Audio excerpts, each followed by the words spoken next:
So today we are going to learn about what women can do in church and ministry.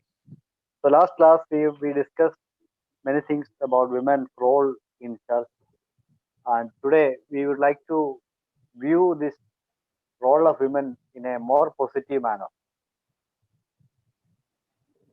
நாம் கடந்த காலங்களில் சபையில் தேவனது ஊழியத்தில் பெண்களுடைய பங்கு என்ன என்பதை குறித்து நாம் படித்துக் கொண்டிருந்தோம். இன்று இன்னும் நாம் நேர்மறையான எண்ணங்களில் நேர்மறையான காரியங்களில் பெண்கள் சபையில் அவர் வகிக்கக்கூடிய பொறுப்பை குறித்து இன்னும் ஆழமாக நாம் தியானிப்போம்.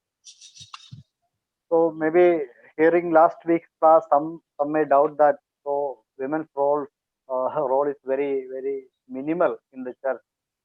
Most of them they were asked to keep silent, be submissive, they cannot speak like that. So what a woman can do, that is the concern we have today. நாம் போன வகுப்பில் பெண்கள் அமைதியாக இருக்க வேண்டும், வாய் திறக்க கூடாது, கீழ்ப்படிந்திருக்க வேண்டும். அப்படியானால் சபையில் பெண்களுடைய பங்கு மிகவும் கொஞ்சம் தான், குறைவாகத்தான் இருக்கிறதோ என்று சந்தேகிக்க கூடும். அப்படி அல்ல. உண்மையாகவே பெண்கள் சபையில் என்னென்ன பொறுப்புகள் எல்லாம் வகிக்கலாம் என்பதை குறித்து நம்ம விரிவாக நாம் படிக்க போகிறோம். Contrary to the cultural norm of that time regarding the status of women in the society, Jesus and Apostle Paul frequently they gave a big part for women in their ministry. இயேசு கிறிஸ்துவும் அப்போஸ்தலர்களும் இருந்த அந்த கலாச்சார பின்னணியில் பெண்களுக்கு அவர்கள் கொடுத்திருந்த, அந்த சமூகமானது கொடுத்திருந்த ஒரு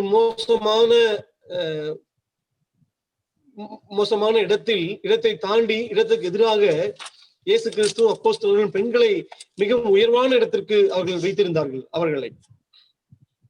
If you read New Testament, with this view in mind, we can see that diverse roles, diverse services and ministries were done by women in the church and in mission. இந்த கண்ணோட்டத்தோடு நீங்கள் புதிய ஏற்பாட்டை படித்தீர்களானால் தேவனது ஊழியத்தில் மிகவும் பலதரப்பட்ட பல வகையான ஊழியங்களில் பெண்கள் மிகவும் உயிரோட்டத்தோடு செயல்பட்டதை நாம் காண முடியும். If you see the history of church in different aspects, we can also see that both married and unmarried women have contributed for the growth of the church and also for the expansion of his kingdom in mission. வேதத்தில் மட்டுமல்ல, சபை வரலாறிலும் கூட நீங்கள் ஆழமாக சிந்தித்து படித்தீர்களானால் திருமணமான பெண்களும் திருமணமாகாத பெண்களும் சபையுடைய வளர்ச்சிக்காக மட்டுமல்ல, தேவனது ராஜ்யத்தின் வளர்ச்சிக்காகவும் கூட மிகப்பெரிய பங்கு வகித்திருப்பதை நம்மால் காண முடியும். Maybe our sisters may not be aware of such things. Women had such a wide and great ministry in the Lord. So I was amazed to found that an article, in 2015, that is 2005, 15 years back, statistics was like this. All over the world, around 44 lakhs women are working for the expansion of the kingdom of God in different levels. ஒருவேளை நமது சகோதரிகளுக்கு பெண்களுடைய சபையில் பெண்களுடைய பங்கு என்பதை குறித்து அறியாமல் இருக்கலாம். ஆனால் 2005 என்பது எடுக்கப்பட்ட ஒரு புள்ளி விவரத்தை நான் படித்த பொழுது நான் அதிசயித்து போனேன். உலகம் முழுவதும் 44 லட்சம் பெண்களானவர்கள் தேவனது ராஜ்யத்திற்காக உழைத்துக் கொண்டிருக்கிறார்கள் என்பதை. This may not be all inclusive number. Many are there without doing the ministry without being noticed by others. So many lakhs of women in different capacities work all around the world for the Lord. ஒருவேளை 44 லட்சம் என்பது மிகவும் குறைவான எண்ணிக்கையை தான் இருக்க முடியும். இந்த எண்ணிக்கையில் அடங்காத இன்னும் அதிகமான மக்கள், அதிகமான பெண்கள் தேவனது ராஜ்யத்திற்காக, தேவனது சபைக்காக உலகம் முழுவதும் பல்வேறுபட்ட பொறுப்புகளில் உழைத்துக் கொண்டிருக்கிறார்கள் என்பதுதான் உண்மையாக இருக்கிறது. So I encourage our sisters to open your eyes and open your hearts and see what you can do, what great privilege and opportunity you have in the church and in the mission. அன்பான சகோதரிகளே, நீங்கள் உங்கள் இருதயங்களையும் இந்த கண்களையும் திறந்து பாருங்கள். தேவனது ராஜ்யத்திற்காக, தேவனது சபைக்காக உழைப்பதற்கு உங்களுக்கு முன்பாக தேவன் வைத்திருக்கிற பொறுப்புகளையும் வாய்ப்புகளையும் நீங்கள் கண்ணோக்கி பார்க்க வேண்டும். So when we look into many denominations, we can see they are giving different roles to women that are against the scriptures. They are giving pastoral roles, teachers roles, or preachers roles that we cannot give. But on the other side, there are many areas where our sisters can work for the Lord. இன்று தேவனது ராஜ்யத்தில் தேவனது சபையை குறித்து பார்க்கும் பொழுது சகோதரிகளுக்கு எதிராக, வேதம் சொல்லக்கூடியவற்றுக்கு எதிராக சகோதரிகளுக்கு மூப்பர்களுடைய பதவிகளையும் மற்ற போதக பதவிகளையும் கொடுத்து அவர்கள் எதிராக செயல்பட தூண்டுகிறார்கள். ஆனால் உண்மையாகவே அதையும் தாண்டி நாம் பார்க்கும் பொழுது அநேக நூற்றுக்கணக்கான லட்சக்கணக்கான சபைகளில் தேவன் வைத்திருக்கிற பொறுப்புகளில் சகோதரிகள் அவர்கள் இன்னும் அதிகமாக தேவனுக்கு என்று பிரகாசிப்பதையும் கூட நம்ம காண வேண்டும். Okay. So I will list some of the ministries of women from the New Testament, and also I will mention some from the world history of missions. So we will have a wider look about women's ministry and role in church and in mission. நான் புதிய ஏற்பாட்டில் நான் சில ஊழியங்களை குறித்து நம்ம வரிசையை வாசிக்கிறேன். புதிய ஏற்பாட்டிலும் சபையுடைய வரலாறுகளும் கூட தேவனது பெண்கள் எவ்வளவாக உழைத்திருக்கிறார்கள் என்பதை.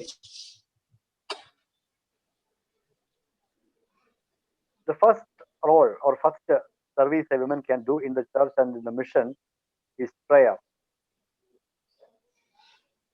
தேவனது ஊழியத்திலும் சபையிலும் பெண்கள் செய்யக்கூடிய மிக முக்கியமான முதன்மையான ஒரு ஊழியம் என்னவென்றால் ஜெபிப்பது. So I would not say that men does not have the responsibility to pray, but women with their special characteristics, with their emotionality, with the special features they are gifted by God, they can engage more time in prayer than man. இப்படி சொல்லுவதனால் ஆண்கள் அதிகமாக ஜெபிக்க வேண்டுவதில்லை, இல்லை ஜெபிக்க கூடாதுன்னு சொல்லவில்லை. நான் கர்த்தர் பெண்ணை படைக்கும் பொழுது அவர்களுக்கு இருக்கிற விசேஷித்த குணாதிசயம், அதாவது ஒரு உணர்வு ரீதியான எமோஷனலாக அவர்கள் ஜெபிக்கக்கூடிய காரியங்கள் அவருடைய கெப்பாசிட்டியில வைத்து பார்க்கும் பொழுது ஆண்களை விட பெண்கள் தான் தேவனது ராஜ்யத்திற்காக அதிகமாக ஜெபிக்க முடியக்கூடியவர்களாக காணப்படுகிறார்கள். அவர்கள் ஜெபத்தில் ஆண்களை விட அதிகமாக சாதிக்க முடியும் அவர்களால். Because of your special ability to keep relationship and you put lot of emotions in relationship, always it's an advantage for women to keep a close relationship with God. பெண்களானவர்கள் உறவுகளுக்கு அதிக முக்கியத்துவம் கொடுக்கிறவர்களாக இருக்கிறபடியினால் அவர்கள் அந்த தேவனோடு கொண்டிருக்கிற அவர்களுக்கும் தேவனுக்கும் இருக்கிற உறவில் தங்களது எமோஷன் என்று சொல்லக்கூடிய தனது உணர்வுகளையும் கூட இன்னும் அதிகமாக அதில் இட்டு அவர்கள் ஜெபத்தில் தேவனுடைய சமூகத்தை இன்னும் அதிகமாக கிட்டி சேர முடியும். We can see in the Bible there were prayer meetings where women were also a part of that meeting. வேதத்தில் அநேக ஜெப கூட்டங்களை குறித்து நாம் வாசிக்கிறோம். அந்த ஜெப கூட்டத்தில் பெண்கள் முதன்மையான பங்கு வகித்ததை கூட நாம் காண முடியும்.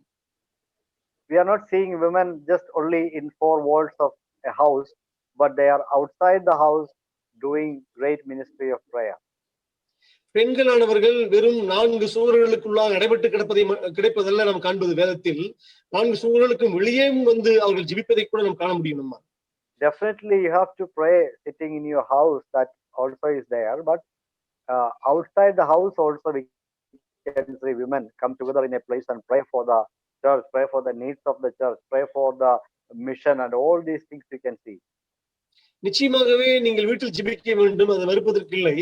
ஆனால் வீட்டையும் தாண்டி வெளியே வந்து தேவனது ராஜ்யத்திற்காக, தேவனது ஊழியங்களுக்காக, தேவனது சபையுடைய தேவைகளுக்காக நீங்கள் வீட்டுக்கு வெளியேலும் வந்து சகோதரிகளாக கூடி ஜெபிக்க உங்களால் முடியும். ஜெபிப்பதை கூட நாம் காண முடியும். Let us read some verses. நாம் சில வசனங்களை வாசிக்கலாம்.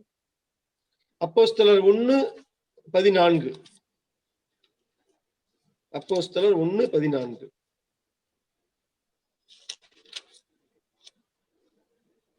அங்கே இவர்கள் எல்லாரும் ஸ்திரீகளோடும் இயேசுவின் தாயாகிய மரியாளோடும் அவருடைய சகோதரரோடும் கூட ஒருமனப்பட்டு ஜெபத்திலும் வேண்டுதலிலும் தரித்திருந்தார்கள்.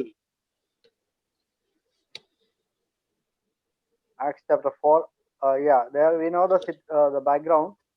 Before the Pentecost, after the ascension of the Lord to the heavens, these believers they prayed together continuously there. They used to gather together continuously, and that group definitely included women also, sisters also. இயேசு கிறிஸ்து பரமேறின பின்பு பெந்தகோஸ்தே நாளுக்கு முன்பு அவர்கள் தொடர்ச்சியாக ஜெபித்துக் கொண்டே இருக்கிறார்கள். ஒரு குரூப்பான மக்கள். அந்த குரூப்பில், அந்த குழுவில் பெண்களுக்கும் கூட மிகப்பெரிய பங்கு இருப்பதாக நம்ம இந்த வசனங்களில் வாசிக்கிறோம். There was Mary, the mother of Jesus, then other women. It very clearly says that with the women and Mary, the mother of Jesus. So it is mentioned clearly women also were included in that prayer meeting, and women had a good role in prayer. இங்கு ஸ்திரீகளோடும் கூட இயேசுவின் தாயாகிய மரியாளும் மற்ற ஸ்திரீகளும் கூட ஜெபத்தில் இருந்திருக்கிறார்கள். ஜெப கூட்டத்தில் அவர்களுக்கும் கூட மிக முக்கியமான பங்கு இருந்திருக்குது என்று வாசிக்கிறோம். In Acts chapter 4 verse 23 and 24 we can see another prayer meeting. அப்போஸ்தலர் 4:22-23 நாம் இன்னொரு ஜெப கூட்டத்தை காண முடியும். அப்போஸ்தலர் 4:23-24.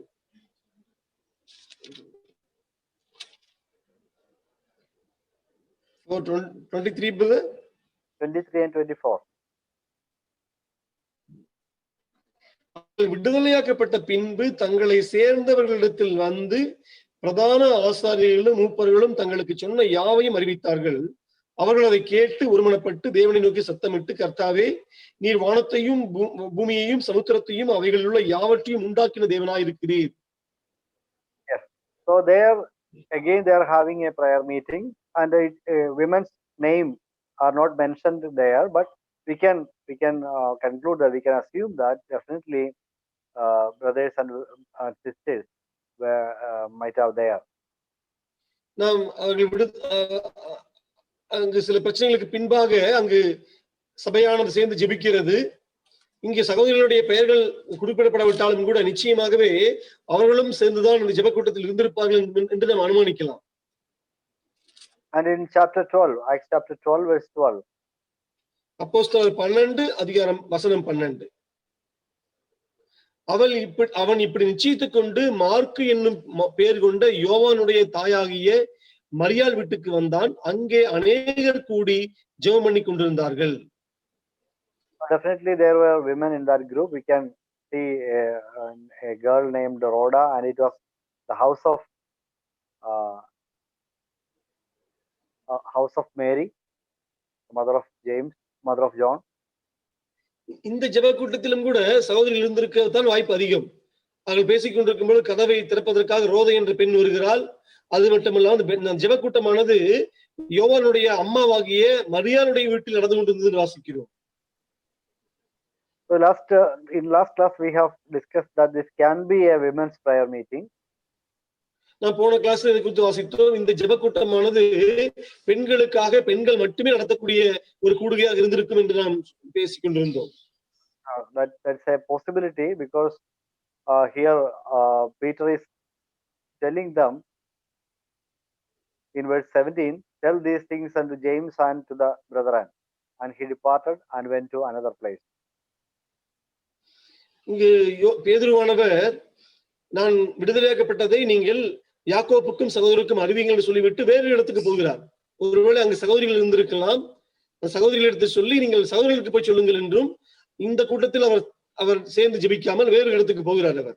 ஆகவே இது பெண்கள் மட்டுமே கூடி வந்திருக்கிற ஜெப கூட்டமாக இருந்திருக்க அதிக வாய்ப்பு உண்டு. We can guess that, we can assume that if brothers were there, definitely Peter would have go in and pray with them or give thanks with them. நிச்சயமாகவே இந்த ஜெப கூட்டத்தில் சகோதரர்கள் இருந்திருப்பார்கள். ஆனால் பேதுருவான வீட்டுக்குள்ளே சென்றிருப்பார். அவர் நேரடியாக அவர்களுக்கு அறிவித்திருப்பார். So prayer is a big service you can do in the ministry of the church and in the mission. Our sisters can pray a lot because your prayers are needed much for the church, for the believers, and for the mission. தேவனுக்கும் தேவனது பிள்ளைகளுக்கும் தேவனது ஊழியங்களுக்கும் தேவனது சபைகளுக்கும் சகோதரிகளுடைய ஜெபமானது மிகவும் அவசியமாக இருக்கிறது. நீங்கள் ஜெபத்தால் தேவனது ராஜ்யத்தை இன்னும் பெரிய அளவில் தாங்க முடியும். நீங்கள் தேவனுக்காக அநேக காரியங்களை சாதிக்க முடியும் ஜெபத்தால். Many times we ignore the importance of prayer in the advancement of the gospel and the growth of church. பல சமயங்களில் நாம் சபையுடைய பக்தி விருத்தியிலும் தேவனது ராஜ்யத்தின் விரிவாக்கத்திலும் ஜெபத்துடைய பங்கை நாம் குறைத்து மதிப்பிடுகிறோம். Wherever sisters gather together and pray for the needs of the church and advancement of the gospel, definitely churches flourished and they were revived. எங்கெல்லாம் சகோதரிகள் தேவனது ராஜ்யத்திற்காக தேவனது சபையுடைய விரிவாக்கத்திற்காக முழங்கால் படியிட்டு ஜெபிக்கிறார்களோ அங்கெல்லாம் எழுப்புதல் நடந்திருக்கிறது. Recently one brother noticed one thing. He just looked into many local churches around and he found that one church does not have much problem. சமீப காலங்களில் சபைகளை அநேக சபைகளை பார்த்துவிட்டு ஒரு சகோதரர் ஒரே ஒரு சபையில் அதிகமான பிரச்சனைகள் இல்லை என்ற முடிவுக்கு வந்தார் அவர். And he inquired about it, what are the activities the church is doing, and he found that in that church there is a sisters prayer meeting going on very regularly every week or 2 or 3 times a week. The elder sisters, the matured sisters in that church, they come together, they pray a lot for the church. அந்த சபையில் எந்த பிரச்சனையும் வராத நிமித்தம் அந்த சகோதரனானவர் சபையில் நடக்கக்கூடிய விஷயங்களை குறித்து என்னென்ன நடக்குது என்று கேள்விப்படும் பொழுது அங்கு சகோதரிகள் வாரத்திற்கு ஒரு முறையோ 2-3 முறையோ சபையில் இருக்கிற மூத்த சகோதரிகள் எல்லாம் ஒன்று சேர்ந்து தொடர்ச்சியாக சபையுடைய பக்தி விருத்திக்காக அவர்கள் தொடர்ந்து ஜெபிக்கக்கூடிய சகோதரிகளாக இருந்தார்கள். And that was the secret of the health of that church. அதுதான் அந்த சபையுடைய ஆரோக்கியத்திற்கு மிக முக்கியமான ரகசியம் அங்குதான் அடங்கி இருக்கிறது. சகோதரிகள் சேர்ந்து ஜெபித்தார்கள். Sometimes we may think that we have able brothers, those who can preach gospel very well, who can teach the word of God very well, who can pastor very well, who can give counseling very well. But all these ministries need prayer support. Without your prayer, this man in the forefront cannot go forward and do the work. பல சமயத்தில் சபையில் இருக்கிற சகோதரிகள் இப்படியே நினைக்கக்கூடும், நமது சபையானது மிகவும் வலிமையான வல்லமையான ஞானம் மிகுந்த ஆலோசனை கொடுப்பதற்கு எல்லா அறிவும் மிகுந்த சகோதரர்களால் நிரம்பி வழிகிறது, ஆகவே நம்ம சபையானது எந்த பிரச்சனையும் எல்லாம் போகக்கூடும் நினைக்கக்கூடும். அது தவறு. ஒருவேளை இவ்வளவு வரங்களையும் இவ்வளவு வல்லமையும் பெற்ற சகோதரர்கள் நம்ம சபையில் இருந்தாலும் கூட அந்த சகோதரர்களுக்கு உங்களுக்கு ஜெபம் வேணும். நீங்கள் ஜெபித்தால் மட்டுமே அவர்கள் முன்பாக நின்று தேவனது ராஜ்யத்திற்காக உழைத்துக் கொண்டிருக்கிற மக்களால் தொடர்ந்து முன்னேறி போக முடியும். Yeah, we have heard about Martin Luther and the great reformation happened, and many people thinks that it is Martin Luther's ability and dedication and all these things, faithfulness to the God, so that bring the reformation. But another fact is there. Definitely Martin Luther played a big role, but his sister was there, one sister, and she was a paralyzed lady. She lied on the bed. She could not even wake up, stand up. But this lady prayed hours and hours a day for Martin Luther's ministry. And later it came to know this is the secret of Martin Luther's power to stand before people and preach the true word of God. நாம் அநேக முறை சபையுடைய மறுமலர்ச்சி Martin லூத்தரால் தான் நிகழ்ந்தது நினைத்துக் கொண்டிருக்கிறோம். Martin Luther மிகவும் வலிமையான வல்லமையாக பிரசங்கிக்கக்கூடியவராக சத்தியங்களை ஆழ்ந்து புரிந்து கொண்டு பிரசங்கித்தார், அதனால்தான் மறுமலர்ச்சி வந்தது நினைத்துக் கொண்டிருக்கிறோம். நிச்சயமாகவே மறுமலர்ச்சியில் மார்ட்டின் லூத்தருடைய பங்கு மிகவும் உயர்ந்ததுதான். ஆனால் அவர் இவ்வளவு பெரிய வெற்றிக்கு பின்பாக ஒரு ரகசியமானது இருந்தது. என்னவென்றால் அவருக்கு ஒரு சகோதரி இருந்தார். அதாவது பக்கவாதம் வந்து படுக்கையாக இருந்தவர். அவர் தொடர்ச்சியாக மணிக்கணக்காக இந்த மார்ட்டின் லூத்தருக்காகவும் அவர் கையில் எடுத்து செய்து வந்த மறுமலர்ச்சிக்காகவும் தொடர்ந்து போராடி வல்லமையாக ஜெபித்துக் கொண்டே இருப்பார். பின்பாக தெரிந்தது மார்ட்டின் லூத்தருடைய வெற்றிக்கு பின்பாக இருந்த மிக முக்கியமான காரணம் இந்த சகோதரியுடைய மன்றாட்டு ஜெபம் தான் என்று. No one saw that sister, but she was the powerhouse behind the great ministry. இவ்வளவு மிகப்பெரிய வல்லமையான ஊழியத்துக்கு பின்பாக ஒரு ஒரு ஒரு ஒரு ஒரு வல்லமையை உருவாக்குனது யார் என்றால் அந்த சகோதரருடைய ஜெபம்தான்.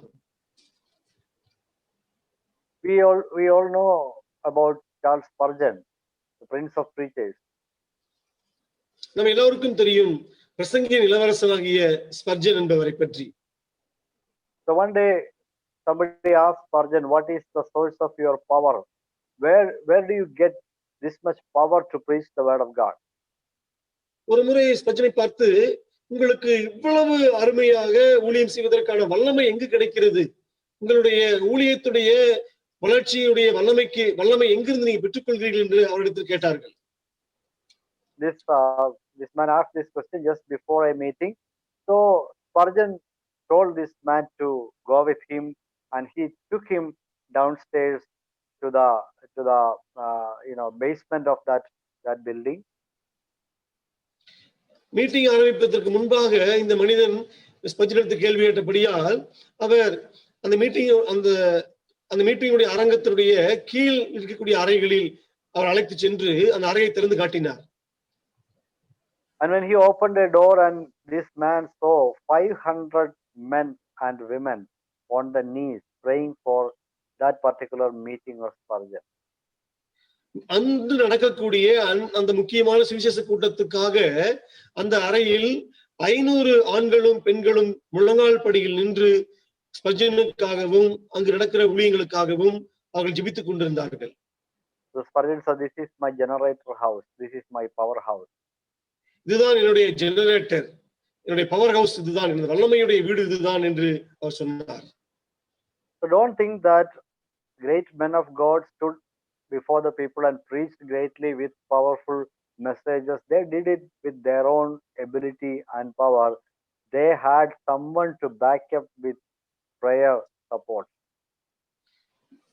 பிரசங்க பீடத்தில் நின்று கொண்டு தேவனுக்காக தேவனது வசனங்களை வல்லமையாக பிரசங்கித்துக் கொண்டிருக்கும் பொழுது எல்லாமே அவர் உருவாக்கி கொண்டார் நினைத்துக் கொண்டிருக்காதீர்கள். அவரது அந்த பிரசங்க ஊழியத்துக்கு பின்பாக யாராவது ஒரு சகோதரி எங்காவது ஒருவர் ஜெபித்துக் கொண்டிருந்திருப்பார். அந்த ஜெபம்தான் இவரை பின்புலமாக இருந்து தாங்குகிறது. So I encourage our dear sisters to spend more time in prayer for the church and missions and the brothers who are doing ministry and all. சகோதரிகளே, நான் உங்களை உற்சாகப்படுத்துகிறேன். தேவனுக்காக தேவனுடைய சபைக்காக ஊழியம் செய்து வருகிற சகோதரர்களுக்காக நீங்கள் ஜெபிக்க வேண்டும் தேவனிடத்தில் அதிகமாய். So you may be behind the curtain, nobody may be seeing you, but God watches over you.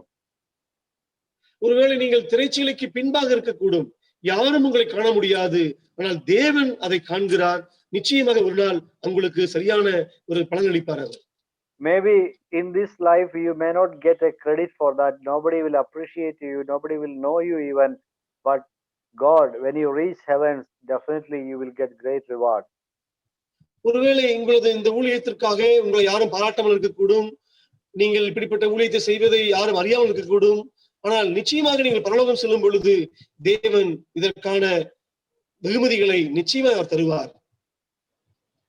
So sometimes it may happen when we reach heaven, some men will stand and they will think that, yeah, I am going to go honored by God because of the great ministry I did. But God said, no, it's not because of you, it is because of some ladies who prayed for you. ஒருவேளை நான் பரலோகத்தில் சென்று நிற்கும் பொழுது நான் பெரிய ஊழியத்தை செய்து விட்டேன், அதுக்காக எனக்கு தேவன் பெரிய ரிவார்டை வெகுமதியை கொடுப்பார் என்று சகோதரன் சொல்லிட்டு கொண்டிருக்க முடியும் ஒரு பிரசங்கி. ஆனால் தேவன் இல்லை, நீ செய்த வல்லமையான ஊழியங்கள் எல்லாம் உம்மால் முடிந்ததல்ல, உனக்கு பின்பாக இருந்து ஜெபித்த அந்த சகோதரிகளால் தான் சாத்தியமானது என்று சகோதரிகளுக்கு தான் அதிக வெகுமதியை கொடுக்கக்கூடும். Some of the great roles did by praying women will be revealed only when we reach eternity. நாம் நித்தியத்துக்கு செல்லும் பொழுதுதான் 2 தீமோத்தேயு 1:5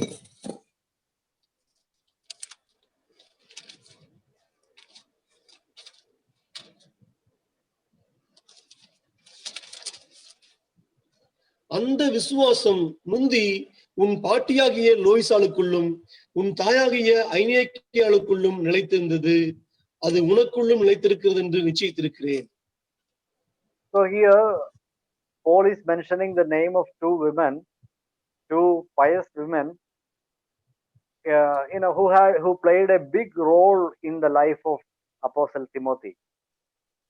இங்கு அப்போஸ்தலனாகிய பவுல் தீமோத்தேயுடைய அந்த பக்திக்கு பின்பாக மிகப்பெரிய பங்கு வகித்த இரண்டு தேவ பக்தியுள்ள சகோதரிகளுடைய பெயரை வாசிக்கிறார். Timothy played a big role in the mission during the lifetime of Paul, and even after the lifetime of Paul, Timothy did a big service to the Lord. And this Timothy, when he was a small boy, he was raised in the house of two pious ladies, Lois and Eunice. They taught him the word of God, they prayed for him, and they formed his character. And because of their effort, because of their investment in the life of Timothy, this apostle Timothy was born. Pavul இருக்கும் பொழுதும் பவுலுக்கு பின்பாகவும் மிகப்பெரிய ஊழியத்தை செய்த தீமோத்தேயுவானவர் சிறு வயதாக இருக்கும் பொழுதே அவருக்காக ஜெபிப்பதிலும் அவருடைய உள்ளத்தின் ஆழத்தில் தேவனது வசனங்களை விதைப்பதிலும் என்று அவருடைய பக்திக்கு பின்பாக நல்ல நல்ல அஸ்திபாரங்களை போட்ட சகோதரிகளாக அவருடைய தாயாகிய ஐனேக்கியாலும் பாட்டியாகிய லோயிசாலும் மிகப்பெரிய பங்கு வகித்தார்கள். 1 Timothy chapter 2 verse 15. 1 தீமோத்தேயு 2:15. அப்படி இருந்தும் தெளிந்த புத்தியோடும் விசுவாசத்திலும் அன்பிலும் பரிசுத்தத்திலும் நிலை கொண்டிருந்தால் பிள்ளை பேற்றினாலே ரட்சிக்கப்படுவாள். So here Paul is definitely, he is not talking about salvation of the soul. It's not about redemption, but he is talking about sanctification. இங்கு நிச்சயமாகவே பவுலானவர் ஒரு சகோதரியுடைய ஒரு பெண்ணுடைய ரட்சிப்பை பற்றி பேசவில்லை, அவர் பரிசுத்தமாகுதலை பற்றி பேசுகிறார்.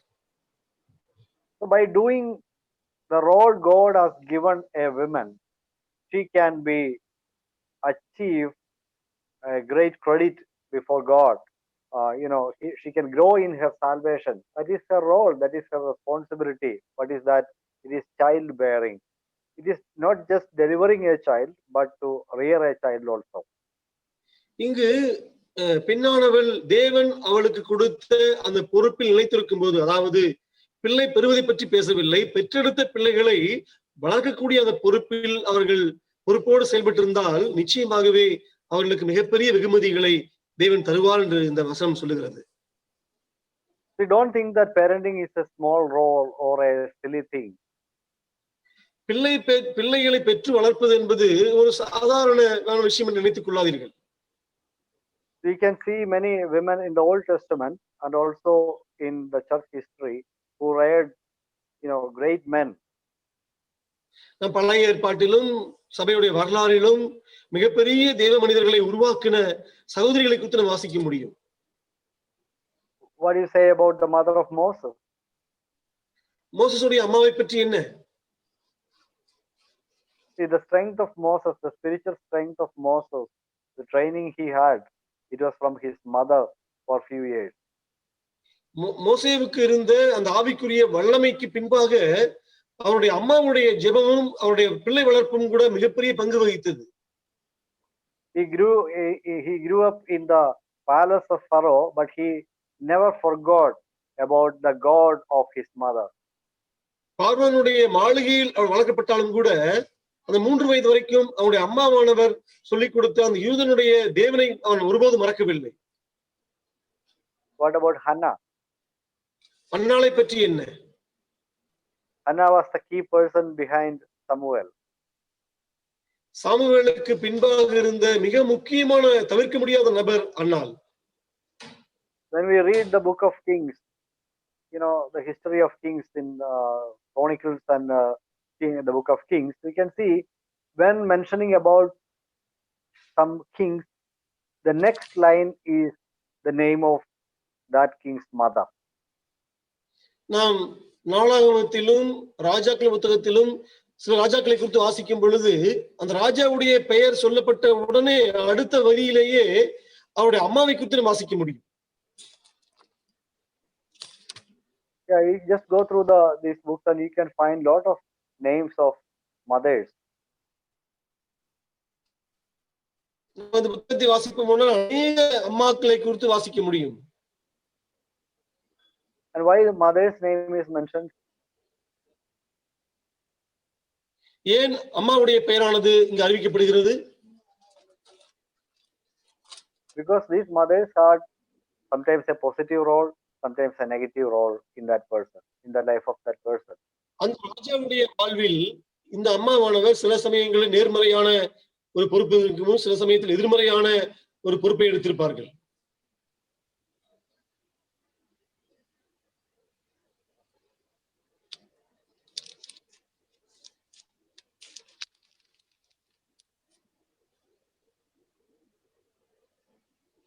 Second Kings 14:2.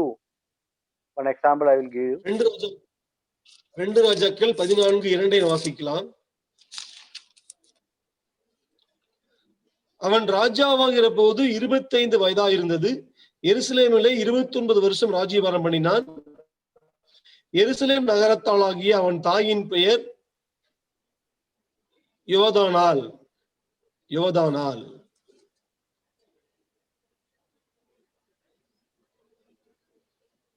And verse 3.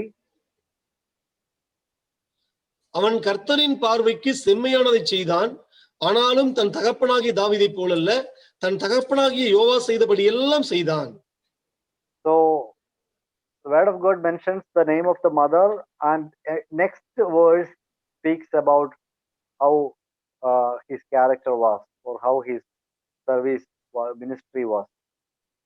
அந்த ராஜாவுடைய அமத்சியாவுடைய அம்மாவை பற்றி சொன்ன பின்பு அவன் எப்படி நன்றாக காரியங்களை செய்தான் கர்த்தரது பார்வைக்கு முன்பாக என்ற அவனது நல்ல குணங்களையும் கூட பரிசுத்த ஆவியானவர் இங்கு குறிப்பிடுகிறார். So mothers, they had definitely had a great influence in the life of their children. தனது பிள்ளைகளுடைய வாழ்வில் தாயார்களுடைய மிக முக்கியமான பங்கு உண்டு.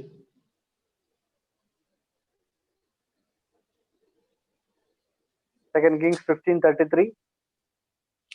2 ராஜாக்கள் 15:32.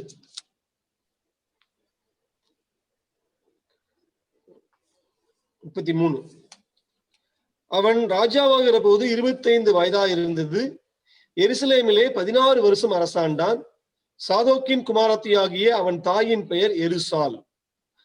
34 அவன் கர்த்தரின் பார்வைக்கு செம்மையானதை செய்தான், தன் தகப்பனாகி உசியா செய்தபடி எல்லாம் செய்தான்.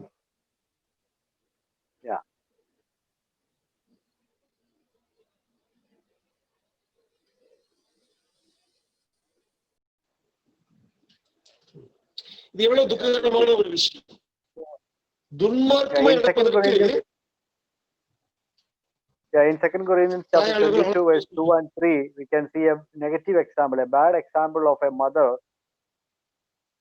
counseling her son to walk in the wicked ways, to depart from the ways of the Lord. 2-3 வசனங்களில் துன்மார்க்கமாய் நடப்பதற்கு அவனுடைய தாயாகியவள் ஆலோசனை சொல்கிறாள் அவனுக்கு. Many of the mothers in the Christian history may not be known to the world, but some of the mothers, they contributed to the world and for the Lord. A son or a daughter or few children of her, those who walk in the ways of the Lord, those who work for the Lord with faithfulness. அநேக பெண்களை குறித்து இந்த சபை சரித்திரமாக அறிந்திருக்க முடியாது. ஆனால் சில பெண்கள் தங்களது பிள்ளைகள் தேவனுடைய சமூகத்தில், தேவனது ராஜ்யத்தில், சபையில் மிகவும் முக்கியமான பங்கு வகித்ததையும் தேவனது வழியில் நடந்ததுக்கு பின்பாக அவர்களது பங்கு மிகப்பெரிய அளவில் இருந்ததை நாம் சபை வரலாறு வாசித்து அறிந்து கொள்ள முடியும். World may know about John Wesley and Charles Wesley, but I think many of the Christians, they do not know the name of Susanna Wesley, their devoted mother, who raised up 13 children in the Lord. John வெஸ்லியை குறித்தும் Charles வெஸ்லியின் குறித்து மட்டுமே உலகமான அறிந்திருக்கும். ஆனா அவர்களோடு கூட 13 பிள்ளைகளை தேவனுக்காக பெற்று வளர்த்த சுசனா வெஸ்லியை குறித்து அதிகமாக அறிந்திருக்க வாய்ப்பில்லை. So she devoted her entire life to raise the 13 children God gave her, training in the Word of God, and each night she prayed by kneeling down by the side of each child, and she committed her children into the hands of God. தேவன் தனக்கு கொடுத்த 13 பிள்ளைகளையும் அவர்கள் அந்த பிள்ளைகளுக்கு பக்கத்தில் முழங்கால் படியிட்டு ஒவ்வொரு பிள்ளைகளுடைய பெயரையும் சொல்லி சொல்லி தேவனுடைய சமூகத்தில் அவர்களுக்காக ஜெபித்து அவர்களை பக்தியுள்ள வழியில் வளர்த்தெடுத்தார். So this is the influence of parenthood, mother's role in parenting a godly child, a man of God or a woman of God. தேவ பெண்களையும் தேவ மனிதர்களையும் பெற்று வளர்ப்பதில் பெண்களுக்குரிய பங்கை குறித்து நாம் பார்த்தோம். So dear sisters, take it as a challenge. You may be not mentioned by any mission story. You may not come in any history of the church, but your children may come, because you are that much potential before the Lord to raise up godly children who are going to be much useful for His kingdom. சகோதரிகளே, தேவனுடைய அந்த ஊழிய சரித்திரத்தை எழுதும் பொழுது ஒருவேளை உங்களது பெயர் வராமல் இருக்கக்கூடும். ஆனால் உங்களது பிள்ளைகளுக்கு ஒரு அழுத்தமான ஒரு பங்கை கொடுக்க நீங்கள் விரும்பினால் நிச்சயமாகவே நல்ல பிள்ளை வளர்ப்பில் அதிகமான நேரங்களை செலவழியுங்கள். That is not a small thing, that's a great thing. அது சிறிய விஷயம் அல்ல, அது மிகப்பெரிய விஷயமாக இருக்கிறது. Another thing, another big role, a great role, a fulfilling role for women is to be a positive influence and support behind their husband. மூன்றாவது மிக முக்கியமான ஒரு நேர்மறையான பங்கு என்னவென்றால், கணவனுடைய ஊழியத்துடைய கணவனுடைய வாழ்வுக்கு பக்க பலமாய் இருப்பது, அவர்களை தாங்குவது. When we read 1 Corinthians chapter 7,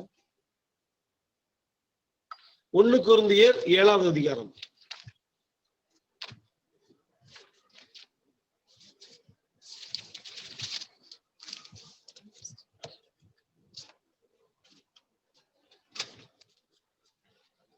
verse 16. 16வது வசனம். மனைவியானவளே, நீ உன் புருஷனை ரட்சிப்பாயோ அல்லவோ உனக்கு எப்படி தெரியும்? புருஷனே, நீ உன் மனைவியை ரட்சிப்பாயோ அல்லவோ உனக்கு எப்படி தெரியும்? So this is one of the possibilities, one of the opportunities women believers have.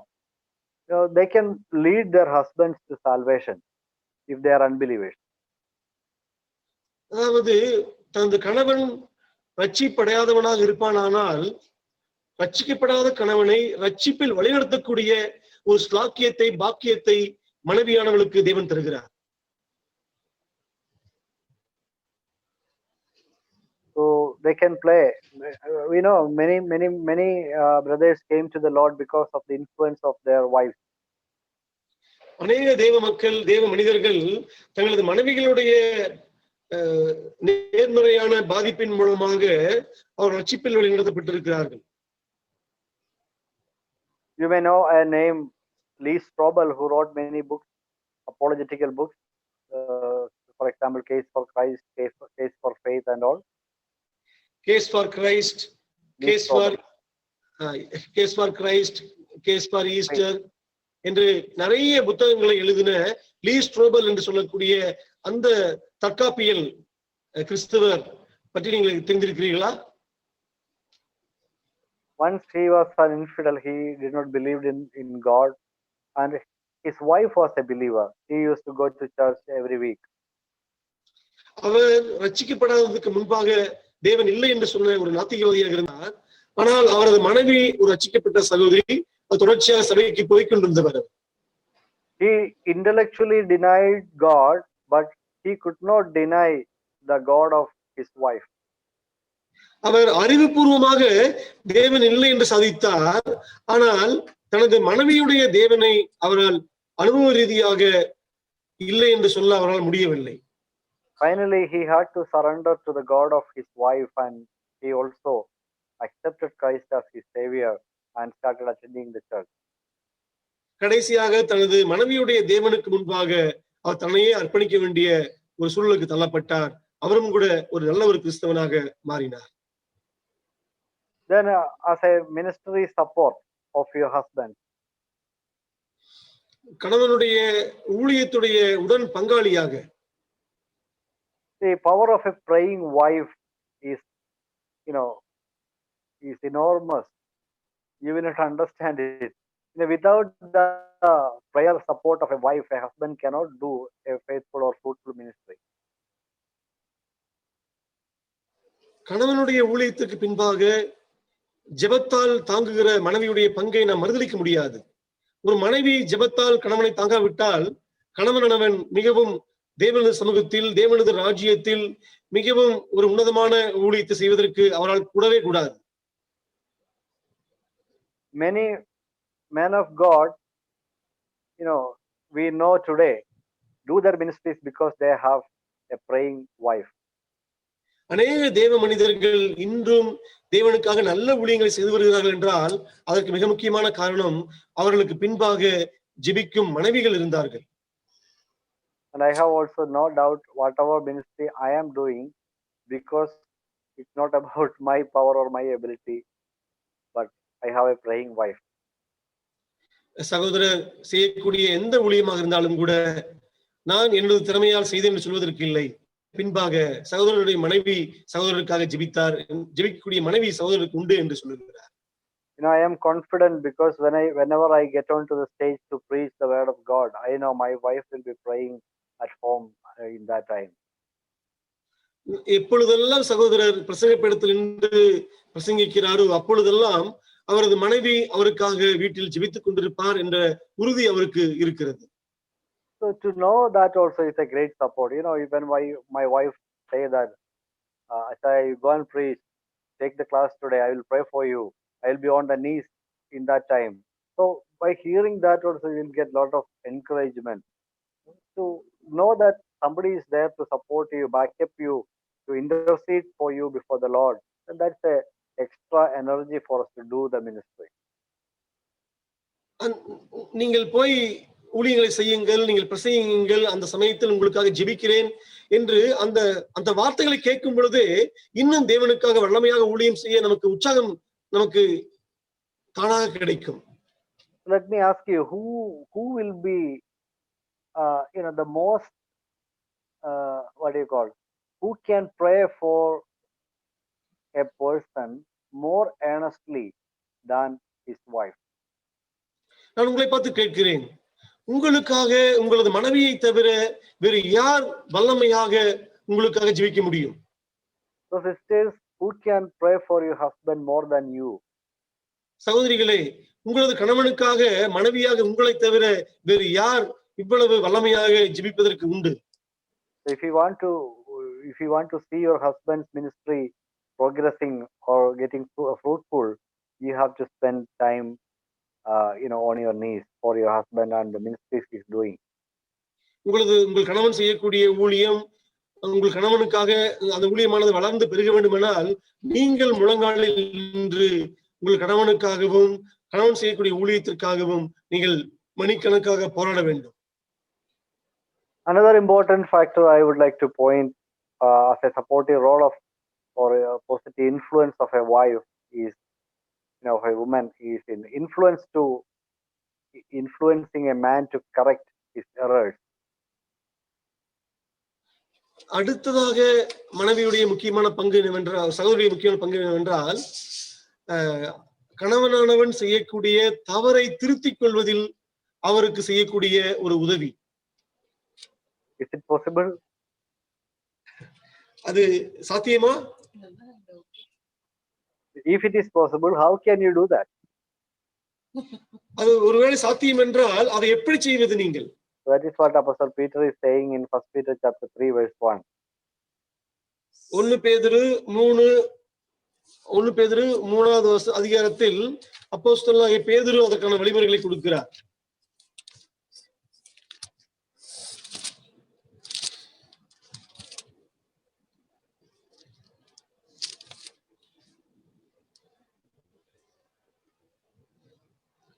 அந்தப்படி மனைவிகளே உங்கள் சொந்த புருஷனுக்கு கீழ்ப்படிந்திருங்கள். அப்பொழுது அவர்களில் யாராவது திருவசனத்துக்கு கீழ்ப்படியவர்களாக இருந்தால் பயபக்தியோடு கூடிய உங்கள் கற்புள்ள நடக்கையை அவர்கள் பார்த்து போதனையின்றி மனைவிகளின் நடக்கையினாலே ஆதாயப்படுத்திக் கொள்ளப்படுவார்கள். So if any of your husbands, if a husband is not obeying the word and he is having some errors in his life, you can correct him. How? With your preaching, or with your protest, or with your anger, with your bad words, or without cooking and declaring a curfew. It's not like that. உங்களது கணவன்கள் யாராவது தேவனுடைய வசனத்துக்கு கீழ்ப்படியாதவர்களாகவோ அல்லது ஏதாவது ஒரு விஷயத்தில் தவறு செய்யக்கூடியவர்களாக இருந்தால் எப்படி திருத்த முடியும்? நீங்கள் சாப்பாடு சமைக்காமல் பந்திருந்து அல்லது கோபமான வார்த்தைகளால் அவர்களை திட்டி அசிங்கமான வார்த்தைகளால் அவர்களை கஷ்டப்படுத்தி இப்படியா? இல்லை. I will not cook for you. I will not cook food for you today if you do like that. I will not wash your clothes. I will not cooperate you on the bed. You have to change. நீங்க மாறணும். அது வரைக்கும் நான் உங்களுக்கு சாப்பாடு சமைக்க மாட்டேன், உங்க துணியை துவைக்க மாட்டேன், உங்களை மனைவியா நாங்க சந்தோஷப்படுத்த மாட்டேன். It's not the way. அதெல்லாம் சரியான வழி. In subjection to your husbands, that without the word, then by your good character. உங்க சொந்த புருஷனுக்கு கீழ்ப்படிந்திருங்கள். பயபக்தியோடு கூடிய உங்கள் கற்புள்ள நடக்கையை அவர்கள் பார்த்து போதனையின்றி மனைவியின் நடக்கையாலே ஆதாயப்படுத்திக் கொள்ளப்படுவார்கள். So this one factor, it is very difficult for us to do without the word. இந்த ஒரு விஷயம் பெண்களால ரொம்ப முடியாது. இது போதனையின்றி, without a word. Yeah, when we see errors in the life of our husbands, what we will do? We will talk about it. We will argue about it. We will try to teach him. We will try to preach to him. But that is not what the word of God says about devoted women. Without words, they should not try to teach their husbands or change their husbands by preaching to him or by teaching to him. By subjection, show all the respect, honor, then show your good character, show your devotion to the Lord. And by observing your good character and your devotion to the Lord, definitely today or tomorrow, this man may correct his error. கணவன் தவறு செய்யும் பொழுது அந்த போதனையின்றி என்பது மிக முக்கியமான ஒரு காரியமாகும். நீங்கள் வார்த்தைகளை பயன்படுத்தி தொடர்ச்சியாக அவர்களை பார்த்து கடிந்து கொண்டோ அல்லது அவர்களை பிரசங்கித்துக் கொண்டோ அவர்கள் முகத்தை பார்த்து வார்த்தைகளால் அவர்களை அர்ச்சனை பண்ணி கொண்டோ இருப்பதினால் அது முடியாது. அதற்கு பதிலாக நீங்கள் அவர்களுக்கு கீழ்ப்படிந்து வார்த்தைகளை பயன்படுத்தாமல் பயபக்தியுள்ள தேவனுக்கு கீழ்ப்படிந்து தேவனது வசனத்தின்படி நீங்கள் வாழும் பொழுது உங்களது வாழ்க்கையை பார்த்து கணவன்கள் திருந்துவார்கள், தங்களது தவறுகளை திருத்திக் கொள்வார்கள் என்று வசனம் சொல்கிறது. And definitely remember, the weapons of our combat is not physical weapons, they are spiritual weapons. நாம் இது போன்ற சமயங்களில் பயன்படுத்தக்கூடிய ஆயுதங்கள் சரீரப்பிரகாரமான ஆயுதங்கள் அல்ல, ஆவிக்குரிய ஆயுதங்களையே நாம் பயன்படுத்த அழைக்கப்பட்டிருக்கிறோம். Sometimes some sisters come to me for advice how to handle their husbands, because some of them are taking drinks occasionally. They are believers, but in secretly they are drinking wine, drinking liquor occasionally. So how to handle this husband? I failed, brother. I failed. Many times I told him not to do this. I showed him verses from the Bible, and I warned him about the consequences. I warned him about our children, but he is not stopping. What to do now? சில சமயங்களில் சகோதரிகள் எங்களிடத்தில் ஆலோசனைக்கு வருவார்கள். ரட்சிக்கப்பட்ட கணவன் தான், ஆனாலும் கூட ரகசியமாக அவர்கள் குடிப்பார்கள், ஒயின் குடிப்பார்கள். மதுபானத்துக்கு குடிக்கும் பொழுது சகோதரியானவர்கள், நான் இன்னும் என்ன செய்வது, நான் அவருக்கு வேதவசனத்தை எடுத்து காட்டியிருக்கிறேன், குடி போதையினால் வரக்கூடிய பின்விளைவுகள், அது நம்மை எப்படி பாதிக்கும், அது பிள்ளைகளை எப்படி பாதிக்கும் என்று வசனத்தை எடுத்து காண்பித்து அவர்களுக்கு பிரசங்கித்திருக்கிறேன். இன்னும் நான் என்ன செய்வது என் கணவன் திருந்துவதற்கு என்று என்னிடத்தில் கதறி இருக்கிறார்கள். I used to ask this sister, have you ever fasted and prayed for your husband? நான் அந்த சகோதரியிடத்தில் இப்படித்தான் கேட்பேன், சகோதரியே, நீ எப்போதாவது இந்த இப்படிப்பட்ட கணவனுக்காக நீங்கள் உபவாசித்து ஜெபித்திருக்கிறீர்களா என்று. And almost all the times I got the answer, no brother, I have not tried that.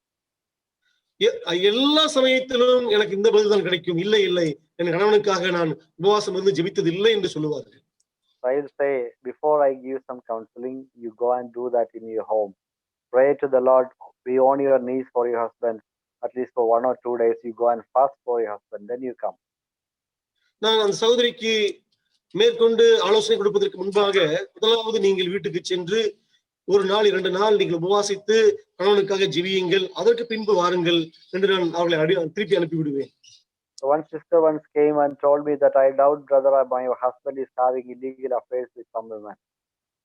ஒரு முறை ஒரு சகோதரியின் இடத்தில் வந்து, சகோதரா, எனக்கு சந்தேகமாக இருக்கிறது, எனது கணவனுக்கு வேறொரு பெண்ணோடு தொடர்பு இருக்குமோ இல்லையோ என்று. I asked her, what you did, what all things you did? நான் கேட்டேன், என்னெல்லாம் நீங்க செய்தீர்கள் என்று. She said, I tried a lot to find it out. I was, when he go out for work, I secretly followed him. I took an auto to visit his work site, and I tried to find out whom this fellow is associating with. I secretly kept my mobile with speakers, this call recording on and the sound recorder on, and put it in the car to know that what kind of women are entering in his car and all. So brother, I seriously in trouble. Please help me, what to do? நான் என்ன செய்தீர்கள் என்று கேட்டபோது, சகோதரி, நான் என்னால் ஆனவற்றை எல்லாம் செய்தேன். நான் எனது கணவர் வேலைக்கு செல்லும் பொழுது அவருக்கு தெரியாமல் ரகசியமாக அவர் எங்கு செல்கிறார் என்று நான் பார்க்க பின்தொடர்ந்து செல்ல முயற்சித்தேன். அது மட்டும் இல்லாமல் அவரது காரில் எனது ரெக்கார்டிங், எனது செல்போனை நான் ரெக்கார்ட் பண்ணி ஆன் பண்ணி வைத்துட்டு ஓரமாக வைத்துவிட்டு அவருக்கு எனக்கு தெரியாமல் வேறு எந்த பெண்ணாவது காரில் ஏறினால் கண்டுபிடித்து விடலாம் என்று எப்படி முயற்சி எடுத்து நான் ஒன்றும் செய்ய முடியவில்லை, கண்டுபிடிக்க முடியவில்லை சகோதரா என்று சொன்னார். That sister also, I asked sister, have you ever fasted and prayed for your husband? அந்த சகோதரியிடத்தில் இதுதான் கேட்டேன், சகோதரியே, எப்போதாவது நீங்கள் கணவனுக்காக உபவாசித்து ஜெபித்தீர்களா என்று. So even though she doubted to have a serious problem to her husband, she never prayed for him. She never she never fasted and prayed. Yeah, she prayed. What she prayed for? She prayed, Lord, show me that woman whom my husband is associating with. No, I asked her, no sister, you should pray, give my husband enough grace to live a holy life. Lord, separate him from the evil associations if he have any. Help him to lead a holy life. You should pray that. சகோதரியானவர் அந்த கணவனுக்காக உபவாசித்து ஜெபிக்கவில்லை, ஆனா ஜெபித்திருக்கிறார். எப்படி ஜெபித்தார் என்றால், கர்த்தாவே அந்த பெண்ணை காட்டும், எனது கணவனோடு கூட தவறான தொடர்பில் இருக்க அந்த பெண்ணை காட்டும் என்று ஜெபித்தேன் என்று சொன்னார். அப்படி ஜெபிக்க கூடாது. நீங்கள் கர்த்தாவே எனது கணவனுக்கு நல்ல புத்தியை கொடுங்கள், என் கணவன் பரிசுத்தமான வாழ்க்கை வாழ்வதற்கு உதவி செய்யுங்கள் என்று நீங்கள் இப்படி ஜெபிக்க வேண்டும் என்று நான் சொன்னேன் சகோதரியிடத்தில். So lot of family problems we can solve through prayer. அநேக குடும்ப பிரச்சனைகளை நாம் ஜெபத்தால் மேற்கொள்ள முடியும். Not only husbands, our children also can be transformed by our prayers. கணவன் மட்டுமல்ல, நமது பிள்ளைகளும் கூட மனைவியுடைய அம்மாவுடைய ஜெபத்தால் மறுரூபமாக்கப்படுவார்கள். When our children reach teenagers, we may find it very difficult to control them in this present generation.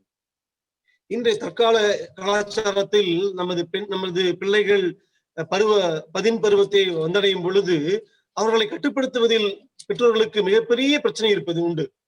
When they are young children, we can scold them, we can threaten them, we can beat them, but when they are teenagers, we cannot do that, because they have grown up, they are coming to a maturity, we cannot beat them like that, but we can only give them advice and all. But the best thing is, go and on your knees, pray for them. நமது பிள்ளைகள் சிறு பிள்ளைகளாக இருக்கும் பொழுது நீங்கள் அவர்களை அடிக்கலாம், பயம்புறுத்தலாம், மிரட்டலாம். ஆனால் பிள்ளைகள் பெரியவர்களாகும் பொழுது அந்த அந்த வழிமுறைகள் எல்லாம் ஒன்றுக்கும் பயன்படாது. நீங்கள் ஒருவேளை அவர்களை அழைத்து ஆலோசனை சொல்லலாம், ஆனால் அதை விட தேவன சமூகத்தில் முழங்கால் படியில் நின்று அவர்களுக்காக ஜெபிப்பதுதான் மிகப்பெரிய விதத்தில் அவர்களை பாதிப்பை ஏற்படுத்தும். Instead of telling go and read your Bible every day, your children you should see you read your Bible every day. உங்களது பிள்ளைகளிடத்தில் நீங்கள் போய் தினமும் வேதத்தை வாசியுங்கள், தியானிங்கள் சொல்வதற்கு பதிலாக நீங்கள் உங்களது வேதத்தையும் வாசியுங்கள், ஜெபியுங்கள். If you want your children to pray every day, let them see you pray every day. உங்களது பிள்ளைகள் தினமும் ஜெபிப்பதை காண நீங்கள் விரும்பினால் உங்களது பிள்ளைகள் தினமும் நீங்கள் ஜெபிப்பதை காணட்டும். முதலாவது, so without words their lives will be transformed. நீங்கள் போதனையின்றி உங்களது பிள்ளைகளுடைய வாழ்க்கையை மறுரூபமாக்க முடியும். I'm not saying you cannot advise your children. You can advise, you can counsel, but prayer is more powerful in changing a man's life. உங்களது பிள்ளைகளுக்கோ நீங்கள் போதனை செய்யக்கூடாது என்று சொல்லவில்லை, ஆனால் போதனைகளை விட உங்களது ஜெபமானது அதிகமான பாதிப்பை அவர்களது வாழ்வில் ஏற்படுத்தும். Another great thing a woman can do is witnessing. அடுத்தது பெண்கள் செய்யக்கூடிய மிக முக்கியமான ஒரு ஊழியம் சாட்சி சொல்வது, தேவனுக்காக சாட்சியாக இருப்பது.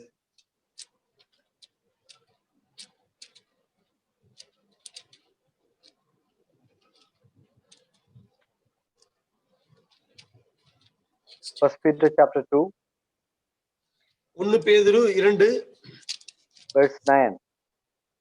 9வது வசனம். நீங்களோ உங்களை அந்தகாரத்தில் நின்று தம்முடைய ஆச்சரியமான ஒளியினிடத்திற்கு வரவழைத்தவருடைய புண்ணியங்களை அறிவிக்கும்படிக்கு தெரிந்து கொள்ளப்பட்ட சந்ததியாயும் ராஜரீகமான ஆசாரிய கூட்டமாயும் பரிசுத்த ஜாதியாயும் அவருக்கு சொந்தமான ஜனமாயும் இருக்கிறீர்கள். So we have been called as a royal priesthood by the Lord. ராஜரீக ஆசாரிய கூட்டமாய் இருப்பதற்காக நாம் தேவனால் அழைக்கப்பட்ட மக்களாக இருக்கிறோம். So what is the responsibility of a royal priest? ஒரு ராஜரீக ஆசாரியனுடைய வேலை என்ன, பொறுப்பு என்ன? So here the royal priesthood, that word, that designation includes both, men and women. இங்கு ராஜரீக ஆசாரிய கூட்டம் என்று சொல்லும் போது அந்த வார்த்தையானது பெண்களையும் ஆண்களையும் இரண்டு பேரையும் சேர்த்துத்தான் குறிக்கிறது. In New Testament church, both sisters and brothers are royal priesthood, royal priests. புதிய ஏற்பாட்டு சத்தியத்தின் அடிப்படையில் ஆண்களும் பெண்களும் இருவரும் ராஜரீகமான ஆசாரிய கூட்டமாக இருக்கிறார்கள்.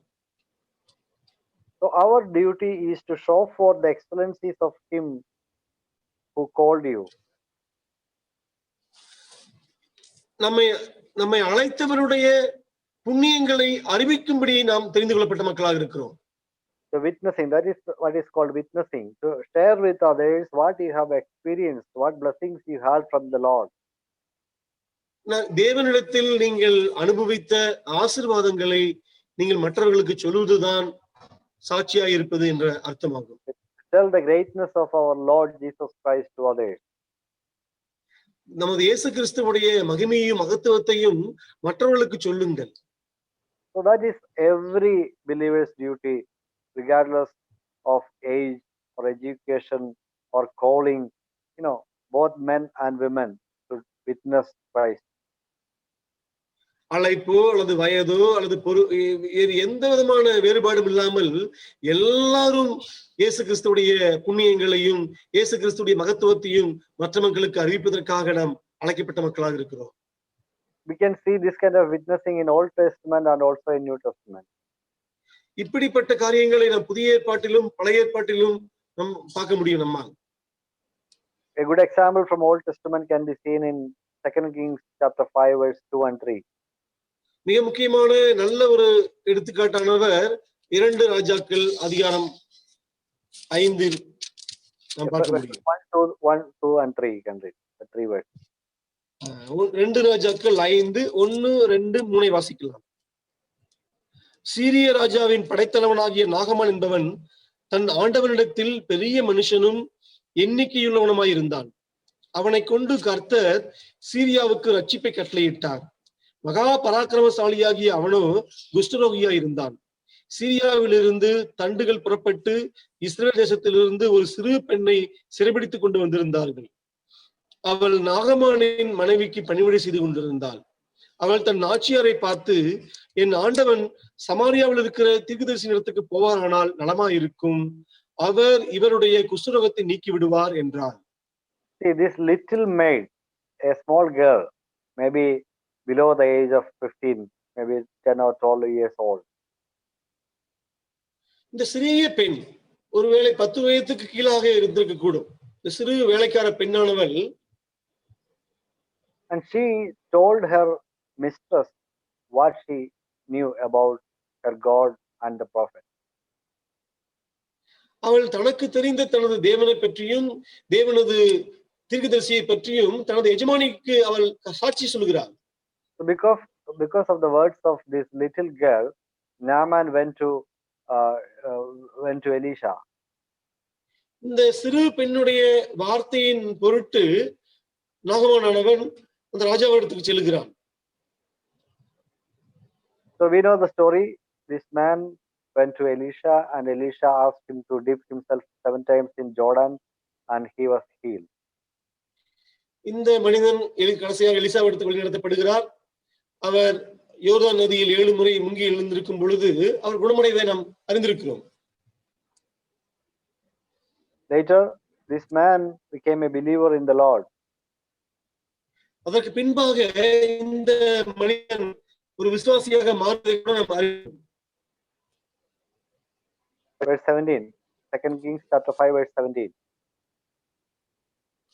2 ராஜாக்கள் 5:17 வாசிக்கலாம்.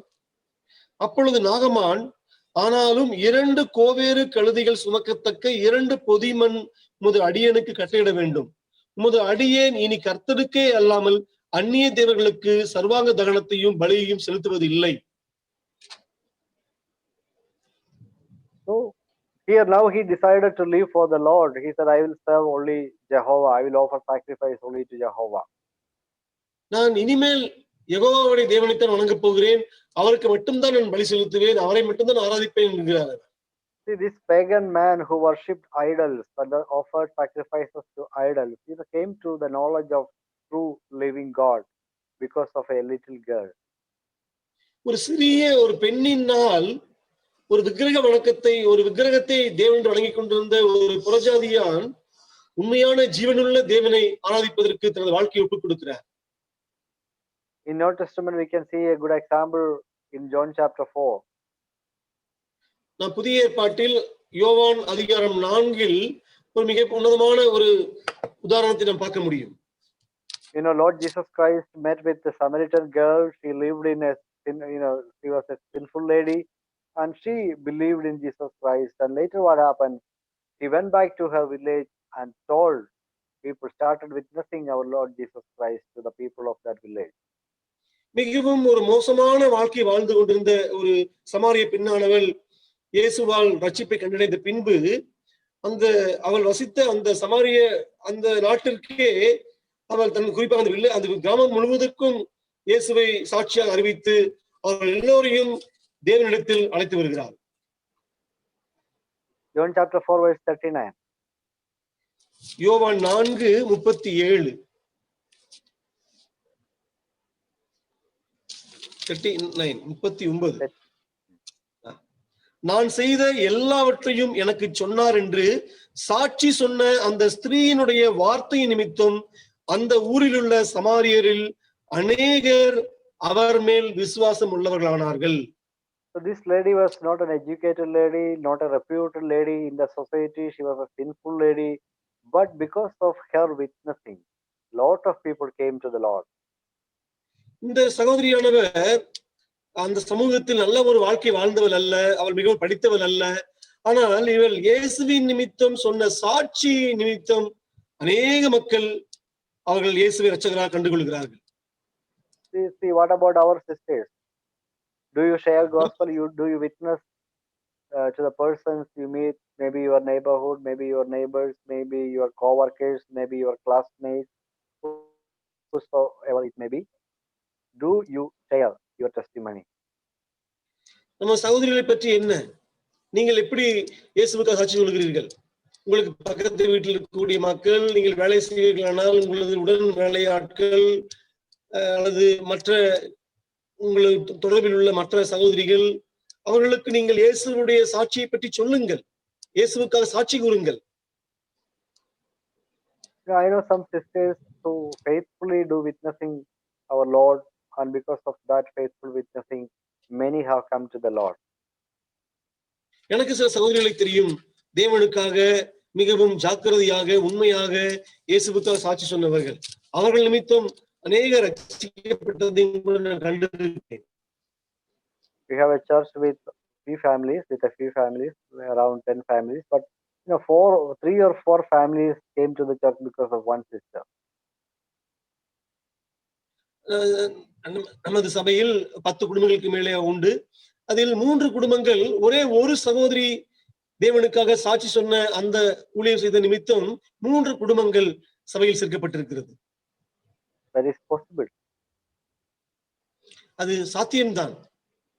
So you don't have to preach big messages, you don't have to teach big lessons, but just share what Lord has done for you in your life. நீங்கள் மிகப்பெரிய பிரசங்கத்தை நிகழ்த்த வேண்டிய அவசியம் இல்லை, மிகப்பெரிய போதனைகளை நிகழ்த்த வேண்டிய அவசியம் இல்லை.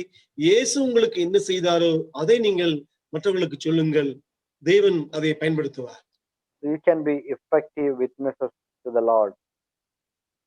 நீங்கள் தேவனுக்காக நல்ல வல்லமையுள்ள ஒரு சாட்சிகளாக நீங்கள் இருக்க முடியும்.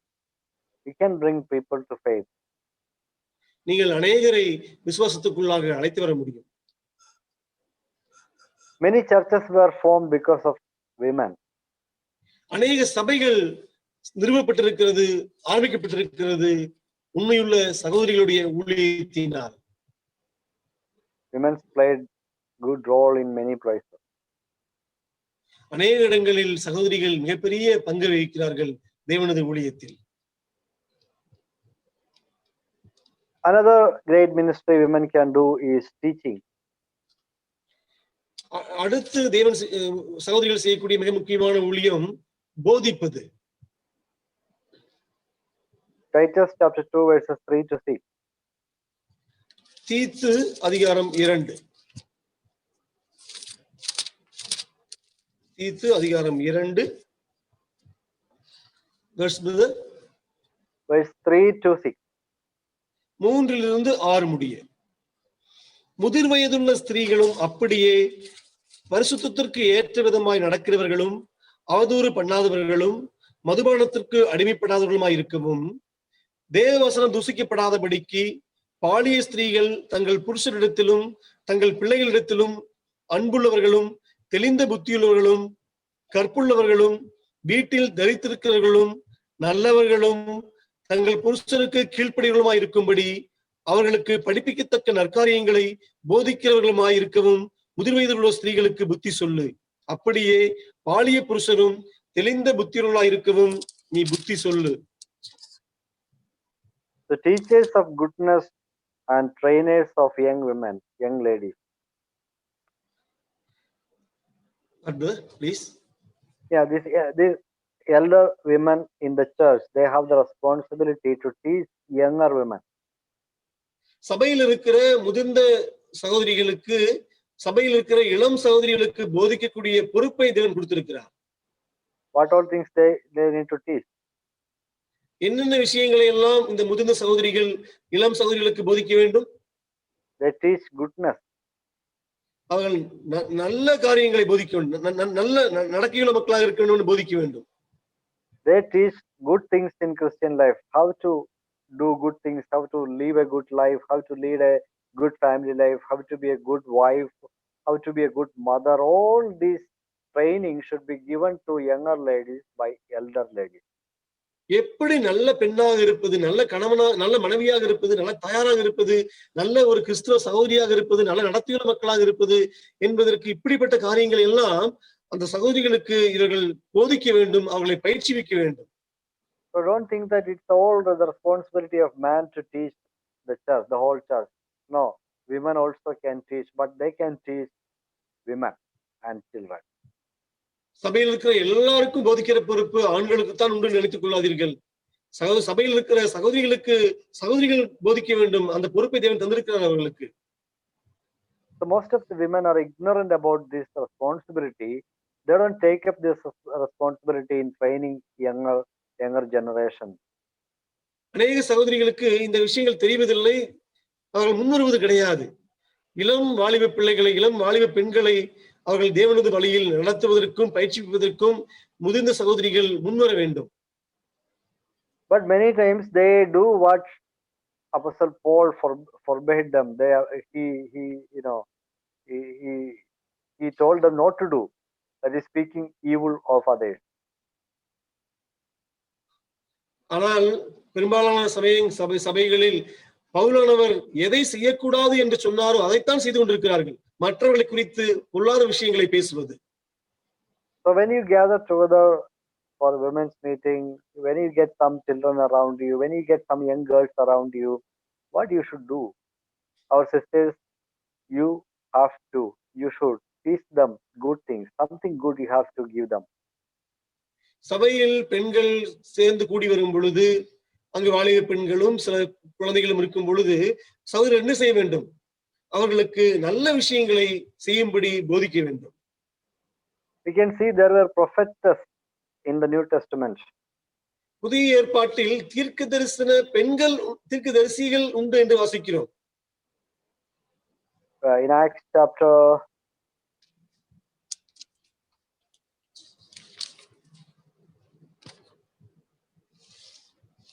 20.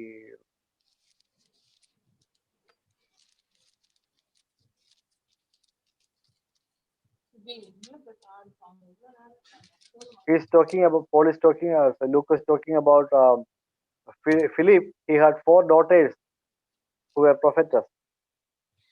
பிலிப்பு என்ற அந்த 7 பேரில் ஒருவராக இருந்த அவருக்கு இருந்த 4 பெண்களை குறித்து அவர் பேசுவார். And again in 1 Corinthians chapter 11 verse 4. 1 கொரிந்தியர் 11:4.